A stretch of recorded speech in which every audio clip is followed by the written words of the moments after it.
Continuing our series on the visually impaired, ABC5's Rachel Osley explores a tactile form of communication.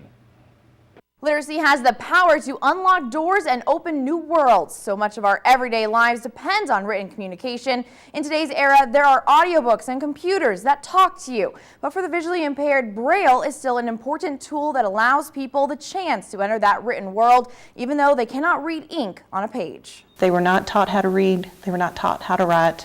They didn't have any form of system of communication. But that all changed for the blind when Louis Braille invented a tactile form of communication in the early 1800s that bears his name to this day. The way Braille works is the placement of the dots in the cell, in the sixth cell. Every letter in the alphabet, every contraction that an individual uses in Braille is made with these 6 dots. There's a lot more to Braille than just the alphabet, though. In fact, there are more than 175 contractions or abbreviations. The contractions are hard to remember. The raised dots that make up Braille allow a reader to feel the words on a page. When one is taught how to read Braille, it's just like the way a visual person would read. We read left to right. We use 6 fingers, because again, it's 6 cells, and we use our end pinky fingers to find the end of the line. But the simple 6 cell makes for a complicated language that requires a lot of memorization. Repetition, repetition, repetition. That's the best way to learn it. I'd rather use magnifiers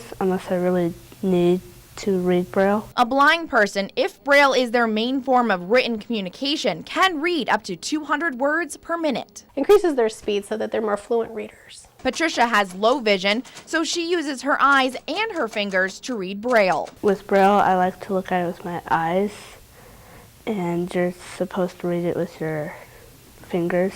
If a whole language built around 6 dots isn't complicated enough, add some other dialects, if you will. The misunderstanding is that people think Braille is just one thing. It's not. The most common form may be literary Braille, but there is also a system for math called Nemeth and another Braille system for music. Braille is not just for reading communication, it's also for writing. Students rely on the Perkins Brailler to produce the Braille dots that they read. Like a typewriter, but it embosses paper to be in Braille. A smaller handheld device known as the slate and stylus allows students to take notes rapidly in Braille, but this one is a little trickier than the Brailler. Instead of how we read left to right, when you do the slate and stylus, you're actually doing it right to left. You create the Braille backwards so that when you take the paper out and flip it over, you can read the Braille like normal. Computers and audiobooks may seem easier than Braille, but for many visually impaired students, it becomes second nature after a while. You're not going to have to worry about if you have cell service if you have your slate and stylus. Braille can be a vital tool for the visually impaired, but there are many more options today to interact with the world.